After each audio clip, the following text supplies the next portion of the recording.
안녕하십니까. 오늘 또 이제 언팩트 강의로 여러분을 만나게 돼서 반갑습니다. 오늘 강의의 전체 주제는 리더십에 관한 겁니다. 그래서 이 강의의 전체 주제가 4차 산업혁명에 관한 것이었는데, 그것의 변화에 따라 리더십은 이제 어떤 의미를 갖는지, 이제 그게 핵심입니다. 그래서 오늘 강의 주제는 리더십이란 무엇인지 그걸 공부해보고, 리더십에는 어떤 종류가 있고 어떤 방식으로 사람을 리드해야 되고 인간관계를 형성해야 되는지, 그거에 관한 그런 포커스를 맞춰가지고 강의를 설명해 드리겠습니다. 매번 이 강의가 이렇게 이제 타이트하게 진행돼 가지고 제가 이렇게 강의에 실제로 하는 것과는 다르게 여러분과 그 여유를 갖지 못하고 강의를 설명하기에 바빠서 바로바로 지나치는 그런 거가 있습니다. 그래서 제가 갈 때도 이렇게 이제 그 반성을 하는데, 이 강의가 좀 여유롭고 들을 때도 편안해야 될 텐데, 여러분들은 이제 이 강의가 급급하니까 제가 이제 막 설명하려고 하니까 그것에 따라오다 보면 여러분들도 많이 이제 답답하고 그랬을 거라고 저 생각합니다. 그래서 그 부분을 좀 조화롭게 그 조정을 하고 그런 방식에서 이제 그 강의를 펼쳐 보이고 그럴 생각입니다. 첫 번째 이제 리더십이 이제 그거에 관한 건데, 이걸 이제 어떻게 이해할 것인지 이거에 관한 설명은 이제 이렇게 이제 얘기 들 수 있는데, 리더십에 대한 이 이해는 정말로 이제 중요하게 됐습니다. 그러니까 이 실제로는 옛날에 리더십 이러면 상계층이나 어떤 조직을 이끄는 외과 같은 계층의 사람들만 한정된 것으로 이해했는데, 이제는 모든 사람들이 잠재적으로 갖고 있는 리더십을 발휘해야만 하는 그런 사회로 이행했기 때문에 리더십이 중요해진 겁니다. 따라서 이 리더십에 관한 우리 이제 다양한 그런 해석과 어떤 방식에서 사람들을 갖다가 그와 같이 리더하고 조직의 효율성을 끌어올렸는지 그러는 것에 대해서 탐구해보고, 우리도 그거에 대한 장점과 그 다음에 어떻게 대응할 것인지 그런 방법론을 고민하는 것이 이제 오늘 강의의 핵심입니다. 그래서 이제 학문적으로 우리가 접근해 보면, 리더십이란 어떤 이제 공동의 일을 달성하려고 한 사람들이 그 조직원들에게 그 지지와 도움을 얻어서 전체적인 목표 그런 것들을 달성하는 그런 방식이 리더십이라고 이렇게 얘기할 수 있다는 겁니다. 그러니까 리더십은 간단하게 얘기해 보면, 정말 제가 이제 그 본질만 얘기해 보면 상대를 배려하고 자기 희생이 따르는 그런 것들이다, 이제 고통스러운 것들이다, 이제 이렇게도 이제 얘기될 수 있습니다. 그건 이제 그 본질에 관한 거고, 실제로 이런 리더십들은 이제 어떻게 이해해야 될 건지, 이제 그 방식은 정말 리더십이란 무엇인지 그 개념은 이제 좀 더 이제 앞에서는 간략하게 그렇게 설명해 보였다면, 이번에는 이제 이 리더십이란 본질적 구체적으로, 그러니까 어떻게 그와 같이 이제 그 영향을 미치는지 그거에 관한 것들이라는 겁니다. 그러니까 실제로 개인으로 이렇게 구성된 조직 집단에서 그 어떤 영향력을 파급해 가지고 그렇게 끌고 가서 그 효율적인 전체 목표를 달성한다는 건 정말로 어려운 것입니다. 따라서 이 리더십은 5천 년 역사에서 계속해서 고민하고 어떻게 하면 가장 효율적으로 사회 구성원들을 끌고 갈 것인지, 이거에 대한 모든 사람들의 고민이 이제 리더십이라는 단어 속에 포함되어 있습니다. 그래서 리더는 다양한 사람이 여러 가지 방식으로 리더가 됐지만, 실제로 그거에 대한 평가는 다양하게 이루어지는 겁니다. 그래서 그 정말 진정한 리더란 무엇인 것일까 하는 본질을 던질 뿐만 아니라, 그렇다면 우리 자신들은 리더십에 대한 그런 잠재력과 그런 자질들은 정말 갖고 있는 것일까 하는 것이 가장 그와 같은 핵심적인 사안이라는 겁니다. 그래서 지금까지 이해체계는, 여러분들 그 리더 그러면 우리가 이제 대통령이랄지 그다음에 국회의원 뭐 이런 조직의 사장 뭐 이렇게 회장 뭐 이런 사람들만 리더십을 가진 걸로 이렇게 이해했는데, 오늘 제가 하고자 하는 얘기는 그 리더십의 잠재력들이 모든 인간에 내재돼 있고, 여러분은 모두 다 리더가 될 수 있는 그런 기본적인 자질들을 잘 갖추고 있다, 이제 이게 이제 제 생각입니다.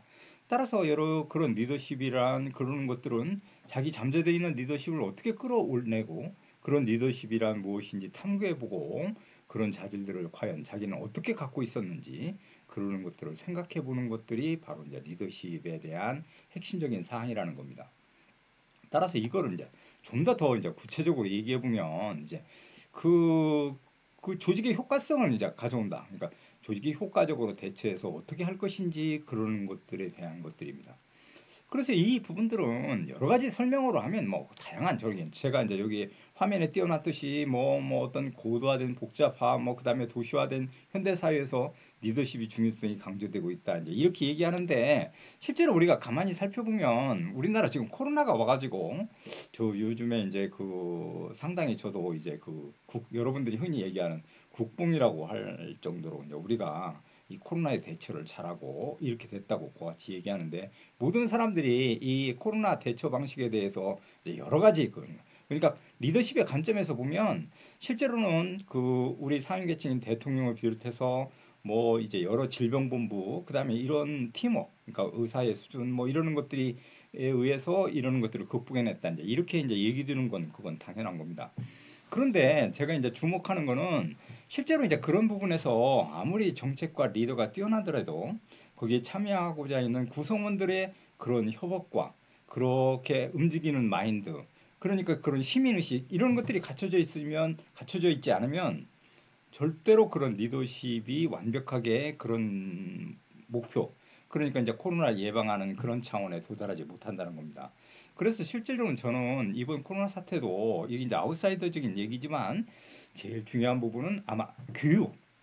그러니까 한국의 교육이 어떤 의식을 교양이랄지 여러 가지 다양한 시민 의식을 향상시키기 때문에 스스로 자기 자신들이 리더가 될 수 있는 그런 자질들을 발현해 가지고 그렇게 해서 책임 의식을 보여준 이것이 바로 코로나 사태를 잘 대비한 그런 것이 아닌가 이제 이런 생각을 해봅니다. 그러니까 실제로는 이제 4차 산업에 일어나서 우리나라가 가장 이제 그런 4차 산업의 기본 전제 조건들을 잘 갖추고 있는 그런 국가체입니다. 그러니까 컴퓨터의 기능이랄지 뭐 핸드폰의 뭐 기능 이런 부분에서 속도와 그다음에 이제 뭐 여러 가지 거 같은 거에 있어서 앞선 세계입니다. 그래서 이런 부분들을 제일 먼저 잘 활용해 가지고 그런 코로나 환자를 정말로 잘 파악한 다음에 그걸 격리하는 이런 방식이 이번에 그와 같은 거에서 큰 성과를 냈다. 이제 이렇게 볼 수 있습니다. 그렇다면 이제 이 부분을 갖고 리더십 부분과 연관시켜서 우리가 얘기해 보면 리더십이란 그렇게 이제 그 실제 기존의 리더십을 우리가 답습했다면 그 방식대로 그대로 해서 거리를 통제하고 도시를 통제한 다음에 사람의 이동을 갖다 막는 그런 정말 전통적인 그런 관습 그런 절차 그거에 따라서만 움직였을 겁니다. 그런데 한국의 4차 산업이 도입되면서 한국은 그런 그와 같은 확진자를 그렇게 이제 잠재된 확진자를 가려내기 위한 그런 수단의 방식으로 핸드폰으로 추적하고 그다음에 신용카드 그다음에 이 모든 방법 감시 CCTV 이런 것들을 통해 가지고 이동 경로를 파악한 다음에 거기에 그와 같이 이제 있었던 모든 그러니까 서로 터치했던 콘택했던 그런 사람들을 가려내서 격리시키는 이런 방식이 정말로 4차 산업에서 보여줬던 리더십의 일단 그러니까 일부분을 그같이 보여준 거다 이제 이렇게 얘기해 볼 수 있습니다. 그러니까 이 리더십이란 그런 과학기술의 문명, 그다음에 문화 축적 능력, 지적 능력 이러는 것들이 모두 총 합산돼 가지고 새로운 방식을 뚫어서 그거를 갖다가 그와 같이 시연해 보였을 때 세계적으로 주목을 받게 되는데 그런 부분에서는 일정 단계 우리가 성공적인 그런 모습을 보여줬다. 이게 이제 한국의 정말 리더십입니다. 그러니까 기존의 리더십 방식과는 약간 다른 방식이었는데 그거 중에 이제 4차 산업에 관련된 과학기술의 문명 그러는 것들을 접속하고 그걸 융합시켜서 새로운 방식으로 이 코로나를 같이 대응했다 하는 것이 이제 리더십의 가장 커다란 강점이고 그런 것들이 바로 리더십의 핵심이다. 이제 이걸 의미한다는 겁니다. 이거는 이제 어떤 걸 의미하는 거 아니에요? 여러분 그 마찬가지입니다. 여러분 스스로도 지금까지 그와 같이 경험했던 그런 사항들을 놓고 어떻게 현대 과학적인 그런 기술 문명이나 이런 것들을 접합시켜서 그런 문제들을 해결할 것인가 하는 것들을 생각해낸다면 여러분도 스스로 리더십을 현재 사회에 적용시키는 그런 단초 그런 걸 마련했다. 이제 이렇게도 얘기해 볼 수 있다는 겁니다. 그러니까 리더십은 제 생각엔 별게 아니고 실제로 모든 각자가 가진 건데 그런 부분을 현재의 그 같은 상황이나 이러는 것들에 융합시켜서 새로운 방식으로 대응하려고 하는 이런 모든 것들은 리더십에 그 같이 해당되는 거다. 이제 이렇게도 이제 생각해 볼 수 있다는 겁니다. 그것 중에 이제 우리가 이제 이 부분을 생각해 보면 이제 리더십은 여러 가지 개념으로 이제 정립돼 있습니다. 근데 우리가 이제 그 경영학자 중에 피테 드러커라는 그 리더십 이걸 갖다 분석하고 이 경영학자인데 상당 부분 다양한 그와 같은 저서를 남긴 학자입니다. 근데 여기저기 리더십에 관련된 일 중에 정말 이 세 가지를 얘기했는데 이것이 진짜 우리 사회에서 요즘에 요구되는 그런 거라고 얘기 됩니다. 그러니까 실제로 이제 앞에서 제가 얘기했듯이 리더십은 타고난 자질이 아닌 일이라는 겁니다. 그러니까 어떤 목표를 이렇게 정한 다음에 그 다음에 이 목표를 정한 다음에 어떤 일을 갖다가 그같이 시행하기 위해서는 단계, 그러니까 어떤 순위를 정하는 것이 정말로 중요합니다. 그러니까 요즘에도 이제 이 코로나 사태가 어차피 나왔으니까 이것 갖고 얘기해 보면 이탈리아 사회 같은 경우는 코로나가 확산되면서 확진자가 많고 중환자가 많아진 다음에 누구한테 산소 호흡기를 고같이 줄 것인지 이걸 결정해야 되는 도덕적인 그러니까 그 부분에서 상당 부분 고민하지 않을 수 없는 그런 것들이 나타나요. 그게 바로 이제 순위 결정의 핵심입니다. 그러니까 리더가 되면 그렇게 누구한테 산소 호흡기를 줘서 살릴 것인지 이런 것들을 판단하고 그렇게 해야 된다는 겁니다. 이탈리아 같은 경우는 불행히도 상당 방식 어떤 방식을 쓰는 오래 살아야 될 사람 그러니까 이제 그 젊은 사람들 중심으로 산소호흡기를 그같이 투여해서 그렇게 해서 살릴 수밖에 없는 방식을 정했는데 그게 바로 순위를 정하는 방식이고 리더는 그런 것들을 할 수밖에 없는 그와 같은 것들이라고 얘기한다는 겁니다. 그러니까 리더십은 어떤 자질을 타고난 게 아니고 어떤 일에 봉착하게 되면 할 수 없이 그 리더십을 발휘할 수밖에 없는 구조가 되는데 그 부분이 바로 이제 드래그가 지적한 핵심적인 사항입니다. 이 부분은 우리나라와는 약간 다른 부분으로 우리가 접근해 볼 수 있는데 한국 사회에서는 과연 어떻게 했을까? 저도 관심을 갖고 그렇게 이제 대구에서 일어난 일들을 같이 들여다봤는데 대구에서는 제일 그 중환자 누가 중환자인지 중환자를 빨리 이제 산소호흡기가 가능한 그쪽으로 이제 배분하고 그 다음에 이제 그 다음 환자, 그 다음에 경환자, 그 다음에 이렇게 다 분리해 네 가지 방식으로 분리했더군요. 그런 다음에 일정 부분 한쪽에 수용한 다음에 거기에서 급박하게 이제 그 굉장히 위험 상황이 되면 그 사람들은 중환자실로 이동시켜서 대처하는 나이나 그거 같은 것들에 관계없이 환자의 중증 환자 그 심각한 상태 그거 갖고 파악한 다음에 똑같이 그렇게 같이 처리했다는 이 방식이 정말로 리더십에서 한국의 리더십에서 훌륭하다 이렇게 얘기할 수 있다는 겁니다. 그러니까 이게 인간의 가치가 연령에 따라서 이렇게 판단해가지고 이탈리아처럼 한 게 아니고 환자가 어느 정도 중증의 그와 같은 환자냐 경증 환자냐 이걸로 나눈 다음에 이런 방식으로 해결하는 이와 같은 것들 그러니까 순위를 그렇게 정해서 보여준 리더십이 세계적으로도 인정받고 그것이 합리적이라고 같이 생각해 볼 수 있다는 겁니다. 두 번째로 지금까지 리더가 우리가 왜 리더가 되려고 하느냐 그러니까 남을 이끌려고 하느냐 이렇게 묻는다면 거기에는 반드시 경제적인 반대급부가 따릅니다. 그러니까 리더가 되면 그 거기에 대한 그런 경제적 이익 이러는 것들이 따라서 그와 같이 이제 달라질 그럴 가능성이 있다는 겁니다.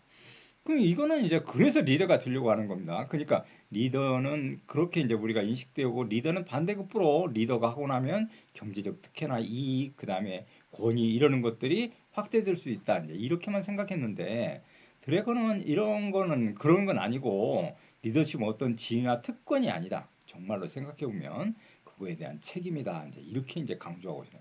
그러니까 리더는 정말 가만히 생각해 보면 그 자기가 그같이 했던 행동이나 그 다음에 구성원들을 위한 그와 같은 모든 부분에서 희생과 책임을 질 수 있는 강력한 인간 정신 그런 것들을 갖고 있어야만 진정한 리더가 될 수 있다. 이제 이렇게 이제 지적한 겁니다.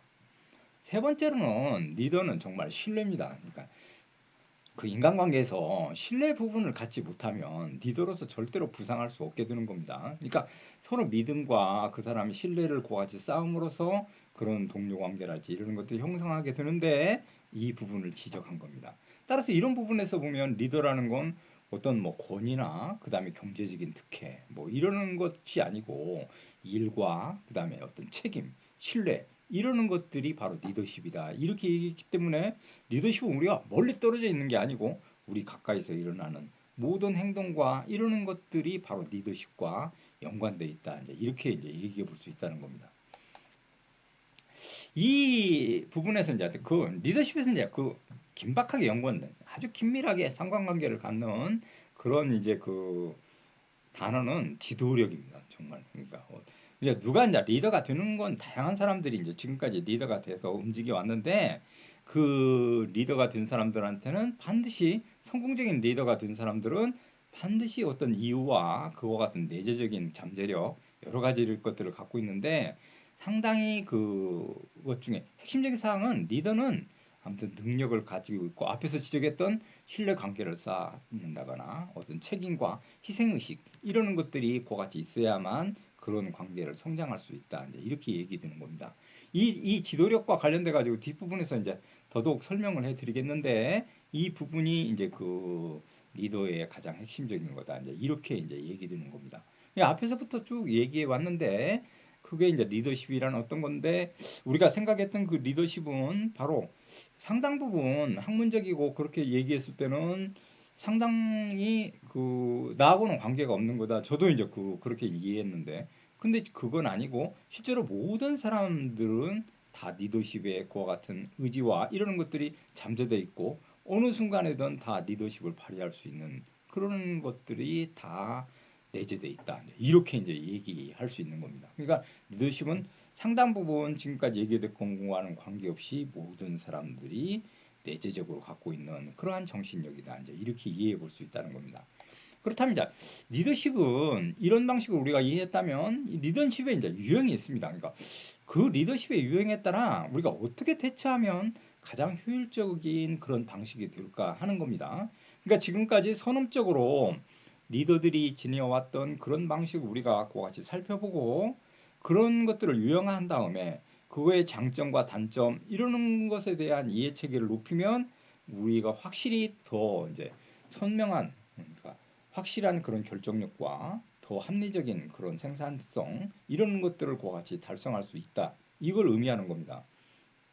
그러니까 우리가 이런 것들을 얘기하는 가장 핵심적인 축은 기본의 본질은 실제로는 우리는 이제 그 어떤 인생을 살며 이렇게 쭉 살아나가는데 가장 중요한 건 앞에 살았던 사람들의 그런 경험에서 그러니까 어떻게 이제 살았는가 하는 것들을 관찰하고 분석한 다음에 그 사람들이 했던 그런 시행착오랄지 이런 걸 파악해서 자기는 그런 시행착오를 겪지 않고 정말 효율적으로 그거 같이 파악한 다음에 그걸 갖다가 쇼코스 그러니까 지름길을 통해 가지고 달성하는 이런 방식을 체득하는 겁니다. 따라서 이러는 것들은 아무것도 자기하고는 전혀 상관이 없는 학문이고 아무것도 아닐 것이다 이렇게 생각하는 건 잘못된 거고 실제로 가장 중요한 건 우리가 이런 지식과 이러는 것들을 다양하게 고민한 다음에 그 사람들이 저질렀던 장점과 단점 이런 것들을 파악해서 자기한테 적용시키고 자기는 그런 시행착오를 겪지 않고 쇼커스로 그런 목표를 달성하는 이게 바로 현명한 사람이라는 겁니다. 이런 의미에서 이제 이 리더십을 갖다가 분석해보고 그런 유형들은 어떤 것들이 있는지 그렇게 이제 파악해 볼 수 있는 겁니다. 리더십의 스타일 이것 중에 앞에 이제 그 사자 모습의 사람이 있는데 이건 뭐 안 봐도 여러분 뻔히 아실 겁니다. 나를 따르라. 그러니까 독재형 스타일로 같이 끌고 가는 그런 리더십이 핵심이라고 얘기할 수 있습니다. 여러 가지 방식이 있습니다. 그러니까 리더십을 우리가 본질적으로 이제 살펴보면 켄 블렌차드라는 사람은 이제 그 리더십에 대해서 제일 잘 같이 적응할 수 있어요. 현대 사회에서 가장 중요한 리더십은 무엇이냐? 이 사람은 결론부터 얘기해 보면 상황을 갖다가 대응하는 리더십이 가장 중요한 거다. 그러니까 상황이란 부단히 달라지는데 그 상황에 따라 리더십을 변화시켜서 그런 것들을 적용시키는 것이 가장 뛰어난 리더십이다. 이렇게 이제 얘기한 겁니다. 그래서 이제 그걸 얘기하기 위해서 전제 조건은 네 가지를 얘기했는데 하나는 이제 지시형, 그러니까 모든 걸 지시해 가지고 그걸 끌고 나가는 그런 지시형. 코치형은 지시에 그치지 않고 어떻게 하라고 구체적으로 더 구체화 시켜가지고 지시하는 유형에 그와 같이 해당되는 겁니다. 그러니까 이 두 가지 형은 거의 같은 건데 하나는 강력한 그런 지시에 의해서 끌고 가는 거고 하나는 좀 더 설명을 하면서 그 과정을 끌고 나가는 거다. 이렇게 이제 얘기해 볼 수 있습니다. 두 번째 방식은 이제 그 지지형 그다음에 이제 권한 위임형 두 가지가 있는데 이거는 각자의 개성이나 그런 것들을 존중해주고 전체 팀으로서 목표를 달성하게끔 하려고 하는 그런 거에 해당되는 겁니다. 따라서 하나는 지시형과 하나는 권한 위임형, 이 두 가지가 커다란 그런 차이를 보이면서 각각의 장단점을 지니고 있습니다. 그렇다면 이제 그 구체적으로 좀 살펴보면 이 지시형 리더십은 이제 이렇게 이제 그 앞에서부터 끌고 나가는 그와 같은 것에 해당되는 건데, 여기 중에는 정말로 이 나폴레옹의 그와 같은 결정, 그러니까 나를 따르시오, 이것이 가장 지시형의 그 리더십, 이것 중에 그 표본이 된다고 얘기해 볼 수 있습니다. 그러니까 지도자가 그 조직의 의사와 결정 이러는 것들을 한 다음에 모든 조직원들을 끌고 나가는 이와 같은 방식입니다. 여기 와서 이제 그 말씀드리겠는데, 이 부분에 설명하는 이거는 시험과도 관련이에요. 중간고사 그 형태. 그러니까 그거에서 이 부분들을 많이 그렇게 출제해가지고 시험에 이제, 물론 이제 시험 볼 때 다시 한번 말씀드리겠지만, 이 지금 제가 설명하는 여기 것들은 전체가 시험에 관련된 것들입니다. 그래서 제가 이 옆에 좀 더 이렇게 말로 하면 그 설명이, 그래서 옆에 이제 그런 이런 내용들을 좀 살려놨습니다. 이걸 원래 다 줄여가지고 간략하게 그 핵심만 집어서 얘기해야 되는데, 그러려면 시험 볼 때 그게 뭐 그거를 전혀 그러는 것들을 감을 잡을 수 없기 때문에 이런 걸 살려놓은 겁니다. 여러분은 제가 이 부분들을 이렇게 좀 보시고 나중에 이걸 갖다 외우거나 아니면 어떻게 한 다음에 그거 갖고 와서 이제 그 시험을 보시면 됩니다. 그래서 지시형 리더십은 나폴레옹인데, 이 나폴레옹은 상당 부분 그 리더십을 발휘했는데 여러 가지로 이제 그렇게 이제 그 얘기 들 수 있는데, 여기 중에 이제 나폴레옹의 리더십은 왜 그렇게 뛰어난 그런 것들을 보여줬냐 이렇게 말한다면, 첫 번째로는 강한 정신력을 갖고 있었답니다. 그러니까 지도자가 되려고 하는 사람은 강한 의지력을 갖고 있어야 됩니다. 여기 중에 나도 이제 그것 중에 이제 공부했는데, 옛날에 들었던 얘기인데, 수불석권이라고 해서 나폴레옹은 어렸을 때부터 책을 놓지 않고 정말로 책을 많이 읽었다고 합니다. 이 수불석권이란 손에서 책을 놓지 않는다. 그러니까 계속해서 자기 전까지 계속해서 화장실을 가거나 버스를 타거나 이렇게 책을 봤다는 겁니다. 지금으로 얘기해 보면. 그래서 16세 때 포병 장교로 그와 같이 이제 그 입관을 해서 그게 이제 들어간 겁니다. 포병에. 그렇게 해서 이제 군사들한테 자신감을 고취시켜 가지고 자기 정신력을 공유하게 하는 이런 놀라움. 두 번째는 철두철미한 계획을 그와 같이 잘 세웠을 뿐만 아니라 상대의 그 적을 파악한 다음에 최대한의 스피드를 발휘해 가지고 적이 예상하지 못하는 그런 방식으로 공격했기 때문에 나폴레옹은 성공적인 과 같은 것들을 갖고 있었습니다.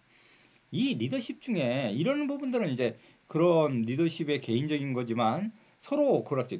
정말 중요한 것들은, 리더십의 진정한 건 신뢰, 앞에서 지적했는데 그것 중에 제일 중요한 건 그 사람을 믿고 따르는 그런 부하들의 그런 신뢰죠. 그러니까 존중, 그런 것들입니다. 여기에서 이제 얘기하는데, 나폴레옹은 지성은 풍부하나 인격이 부족한 사람은 최악의 리더다. 그러니까 인격이 제일 중요한 거다. 지성이 부족해도 인격이 풍부한 리더가 훨씬 더 낫다. 이렇게 해서 리더의 고같이 얘기했는데, 리더에서 가장 제시한 핵심적인 사항은 정직성입니다. 그러니까 뭐든지 좀 정직해야 된다. 그 다음에 침착해야 된다. 세 번째는 책임감을 가져야 된다. 이렇게 얘기했을 뿐만 아니라 마지막에 이런 얘기를 합니다. 그러니까 병사들에게 제일 강조했던 부분은 각자가 주인의식을 가져라. 그냥 자기가 리더라는 것들을 그렇게 잠재적으로 일깨워서 모든 걸 자기가 주인처럼 판단한 다음에 주체적으로 행동하라 하는 이 주문이 가장 성공적인 그와 같은 방식이었다. 이렇게 이제 이해해 볼 수 있습니다. 실제로 여기 이제 리더십에서 이게 가장 나쁜 방식인데, 이거 중에 이제 권위주의적인 그런 지시형 리더십은 저렇게 이제 보스가 앉아가지고 이제 그 지시를 내리는 겁니다. 근데 이 방식은 별로 좋은 거예요. 위명이랄지 그 다른 이제 여러 가지 다른 방식이 있는데, 여기 이 보스가 이 밑에 나와서 앞에 와서 이끌고 가면 이건 아주 좋은 방식입니다. 제일 앞에 서서 같이 희생하며 끌고 가야 되는데 앉아서 지시만 한다는 겁니다. 이게 이제 권위주의적인 그런 리더십인데, 이 군대에서도 이런 부분을 저는 많이 경험해 봤는데, 이게 이제 바로 군대에 있는 그런 리더십이라고 얘기해 볼 수 있겠습니다. 이런 리더십은, 지시형 리더십의 특징은 이제 그 방식 중에 여러 가지가 방식이 있는데, 명령과 이제 복종 이런 걸 강조하다 보니까, 지시형 리더십의 장점은 어떤 통제와 조정, 그 다음에 이제 이런 것들에 의해서 일관성이 보장되기 때문에 전체를 끌고 갈 때 아주 유용한 방식입니다. 그러니까 뭐 우리가 전쟁 상황이랄지 지금처럼 재앙이랄지 이러는 것이 했을 때는 지시형 리더십이 굉장히 단점을 지니고 신속한 결정이 가능해서 효과적으로 대응해 가지고 위기를 극복할 수 있다. 이제 이렇게 얘기해 볼 수 있습니다. 그 반대급부로 리더십의 단점은 사람들이 통제받기를 싫어하기 때문에 이게 사기가 저하되고 나중에는 이것들이 전체가 와해돼서 사람들이 앞에서 아무리 얘기해도 따라가지 않는 그런 방식 때문에 전체 효율성을 그와 같이 달성하지 못하는 그런 상황이 될 가능성이 높습니다. 이 권위적 리더십의 단점 그것들은 앞에서 좀 더 구체적으로 얘기하면 다른 의견들 그러니까 좀 더 다르게 얘기하면 그거에 대해서는 배제하는 그거 뭐 좀 이거 정치적인데 트럼프가 좀 더 많이 이제 이런 성향을 보인 것 같습니다. 그러니까 이게 뭐 코로나 왔을 때도 이거 독감에 지나지 않는다. 미국은 세계 최대의 나라이기 때문에 얼마든지 극복해낼 수 있다. 이제 이렇게만 얘기했는데 구체적인 거는 아무도 준비하지 못하는 바람에 지금 같은 상황에 이르지 않았나 이제 이렇게도 생각해 볼 수 있습니다. 그래서 모든 사람들이 얘기하는 것들을 배제한 그러니까 창의성을 말살시키고 합리성인 의사결정을 정말 하지 못하게 만드는 그래서 이제 그것이 결정적으로 불신감을 조장해 가지고 전체가 따르지 않으니까 그 리더십에서 효율성을 전체 달성하지 못하는 그런 상황이 될 수밖에 없는 겁니다. 이것 중에 이제 우리가 좀 더 얘기해 보면 이렇게 이제 지시형 리더는 앞을 나를 따르라. 그래서 이제 그것대로 행동하는데 여러분도 나중에 그 졸업한 다음에 회사에 취업해 보면 알게 되겠지만 사람들이 회사를 보고 입사한 다음에 상사가 나를 따르라 지시형 리더가 돼서 계속해서 지시하고 그렇게 억압한다면 그걸 견뎌낼 수가 없게 돼 가서 그 회사를 포기해야 되는 그런 일이 발생해서 그 회사로서는 불이익을 그같이 가져올 수밖에 없는 그런 상황이 될 가능성이 높다. 이게 바로 지시형 리더십입니다. 그것이 이제 그 핵심적인 사항입니다. 1차 시 강의는 여기까지 한 다음에 이제 2차 시에서 다시 뵙도록 하겠습니다. 여러분.